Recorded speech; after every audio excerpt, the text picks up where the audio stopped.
आदाब, मैं हूं मुमताज आलम रिजवी और इस वक्त मैं आपके खिदमत में लेकर हाजिर हुआ हूं मशरिक़ वस्ता से कुछ खास खबरें। आइए पहले डालते हैं फिलिस्तीन पर एक नज़र। फिलिस्तीन की हिमायत में पूरी दुनिया में एहतजाजी मुजाहरे हो रहे हैं। देखिए ये रिपोर्ट। फिलिस्तीनियों की हिमायत में पूरी दुनिया में अलग अलग जगहों पर एहतजाजी मुजाहरे हो रहे हैं। अब फिलिस्तीन को आज़ाद करने का मुतालबा भी काफ़ी तेज़ हो गया है, जिससे अब तय है कि जल्द ही फिलिस्तीन एक आज़ाद रियासत बन जाएगा। बेल्जियम के दारुल हुकूमत ब्रसेल्स में दर्जनों मुजाहिरीन फिलिस्तीनी अवाम के साथ इज़हार यकजहती के लिए सड़कों पर निकल आए और गजा में जारी इजरायली नस्लकुशी को फौरी तौर पर बंद करने का मुतालबा किया।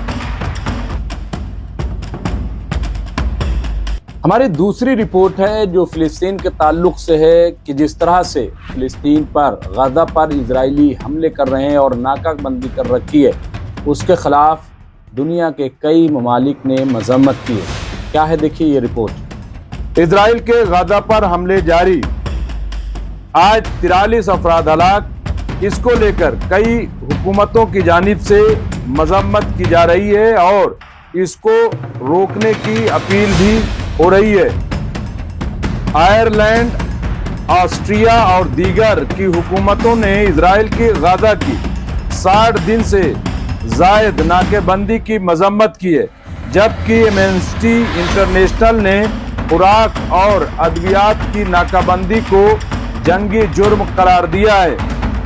गजा में इंसानी हमदर्दी के राब्तेकार अमजद शावा ने खबरदार किया है कि इजरायली मुहासरे की वजह से पूरी पट्टी भूख से मर रही है और ग़िज़ाई किल्लत से मजीद बच्चों के मरने का खदशा है।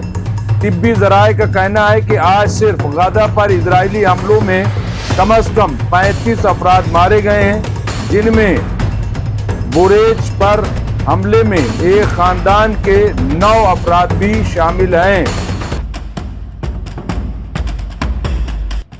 गजा से ही एक और खबर।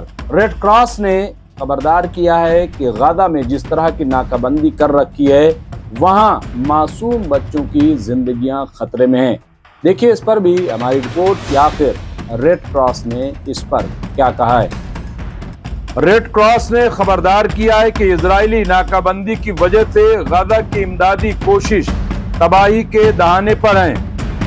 International community of red cross ICRC के मुताबिक गजा में इंसानी हमदर्दी का रद्द अमल मुकम्मल तबाही के दहाने पर है। इजराइल की जंग और इनक्लेव की नाकाबंदी के दरमियान फिलिस्तीनियों को बका के लिए रोजाना की जद्दोजहद का सामना है।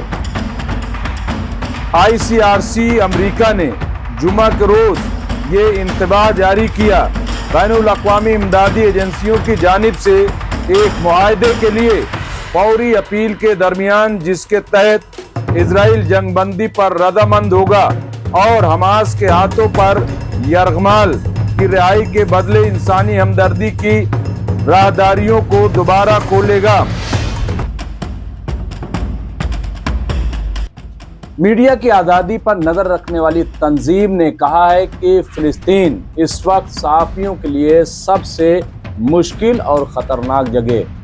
क्या कहा है, देखिए पूरी हमारी ये रिपोर्ट। मीडिया की आज़ादी पर नजर रखने वाले एक इदारे ने कहा है कि गजा पर इजराइल की जंग के दौरान फिलिस्तीन सहाफ़ियों के लिए दुनिया का सबसे खतरनाक मुल्क बन गया है, जहां दर्जनों सहाफ़ी अपने काम की वजह से मारे जा चुके हैं। रिपोर्टर्स विदाउट बॉर्डर्स ने जुमा को वर्ल्ड प्रेस फ्रीडम इंडेक्स 2025 जारी किया, जिसमें कहा गया है कि इजरायली फोर्सेस ने जंग के पहले 18 महीनों में तकरीबन 200 सहाफ़ियों को कत्ल किया, जिनमें से कम से कम 42 अपनी मुलाजमत करते हुए मारे गए। पेरिस में मुकीम ग्रुप, जिसे इसका फ्रांसीसी नाम RSF भी कहा जाता है, ने कहा गजा में फंसे सहाफ़ियों के पास कोई पनाहगाह नहीं है और इनके पास खुराक और पानी समेत हर चीज की कमी है। मगरबी किनारे में सहाफ़ियों को मुस्तकिल तौर पर आबादकारों और इजरायली فوج دونوں کی طرف سے ہراساں کیا جاتا ہے اور ان پر حملہ کیا جاتا ہے۔ سیریائی حکومت نے اسرائیلی حملے کی مذمت کی ہے کیونکہ اسرائیل نے صدارتی دفتر کے بالکل قریب حملہ کیا ہے۔ کیا ہے اس پر بھی ہماری دیکھیے یہ خاص رپورٹ۔ شام نے صدارتی محل کے قریب اسرائیلی حملوں کی مذمت کی۔ شامی صدر کی جانب سے دمشق میں صدارتی محل کے قریب اسرائیلی فضائی حملوں کی مذمت کے بعد کشیدگی میں اضافہ ہو گیا ہے، کیونکہ اسرائیل نے شامی حکام پر دروز اقلیت کو فرقہ وارانہ تشدد سے بچانے میں ناکام ہونے کا الزام لگایا ہے۔ ایک بیان میں صدر احمد الشورا کے دفتر نے جمعہ کی صبح اسرائیلی فوجی حملوں کو ایک قابل مذمت حملہ قرار دیا جو ایسے لاپرواہ اقدامات کی عکاسی کرتا ہے جو ملک کو عدم استحکام اور سلامتی کے بحران کو بڑھا رہا ہے۔ ایرانی وزارت خارجہ نے متنبع کیا ہے، خبردار کیا ہے امریکہ کو کہ ہم کسی دباؤ میں یا دھوس میں نہیں آئیں گے۔ ہاں، پرامن طریقے سے بات چیت جاری رہ سکتی ہے۔ دیکھیے ہماری اس پر بھی رپورٹ۔ ایرانی وزارت خارجہ نے ایک بیان میں غیر قانونی پابندیاں جاری رکھنے پر امریکی اصرار پر رد عمل کا اظہار کرتے ہوئے اعلان کیا ہے کہ اسلامی جمہوریہ ایران نیک نیتی کے ساتھ قومی اعتماد اور قومی اقتدار اعلیٰ کے احترام کی بنیاد پر بالواسطہ طور پر مذاکرات کی میز پر آیا اور اس نے مذاکرات جاری رکھے جانے کا اعلان کیا، مگر وہ دباؤ اور دھونس دھمکی میں بالکل نہیں آئے گا۔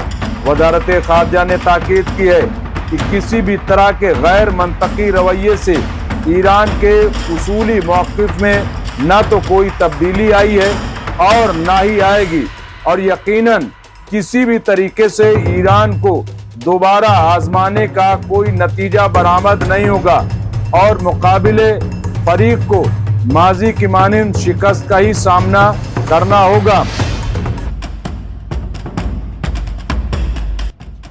اسرائیل اور غزہ کے درمیان جاری جنگ میں جس طرح سے حوثی نے اپنی کارروائی جاری رکھی ہے اور ریڈ سی کو بلاک رکھا ہے، اس پر اب امریکہ مسلسل حملے کر رہا ہے، لیکن انصار اللہ الحوثی کا کہنا ہے کہ امریکہ اپنے مقصد میں پوری طرح سے ناکام ہے۔ کیا کہا حوثی نے؟ دیکھیے ہماری یہ رپورٹ۔ انصار اللہ یمن کے سربراہ سید عبد الملک بدر الدین الحوثی نے جمعرات کی شام اپنے خطاب میں کہا کہ غاصب صہیونی حکومت نے غزہ میں 18,000 فلسطینی معصوم بچوں کا قتل عام کیا ہے، جو کہ انتہائی وحشیانہ، سفاکانہ اور مجرمانہ اقدام ہے۔ انہوں نے کہا کہ 21ویں صدی کی ابتدا سے ہی صہیونیوں نے امت اسلامیہ کو نشانہ بنانا شروع کر دیا اور آج ایک انتہائی خطرناک مرحلے میں داخل ہو چکے ہیں، جس میں مسلمانوں کو ایک جانب فوجی حملے سے نشانہ بنایا جا رہا ہے تو دوسری جانب ثقافتی الغار سے۔ سید عبد الملک الحوثی نے کہا کہ اس شرپسندی میں امریکہ، برطانیہ اور صہیونیت زدہ دیگر مغربی طاقتیں اپنی تمام مادی اور معنوی طاقت کو بروئے کار لے آئی ہیں۔ انصار اللہ تحریک کے سربراہ نے کہا کہ یمن پر بھی امریکی جس جارحیت کا ارتکاب کر رہے ہیں وہ صہیونیوں اسرائیلیوں کی حمایت میں کیا جا رہا ہے، لیکن اسرائیلیوں اور ان کے امریکی آقاؤں کو جان لینا چاہیے کہ فلسطین کی حمایت میں یمنی استقامت کی کارروائیاں اور غزہ کے محاصرے اور غاصب دشمنوں کے حملوں کے خاتمے تک بحر احمر میں امریکیوں کے مقابلے میں دفاعی کارروائی جاری رہے گی۔ تو ناظرین، اسی طرح تازہ خبروں کے لیے دیکھتے رہے MMC نیوز انڈیا۔ شکریہ۔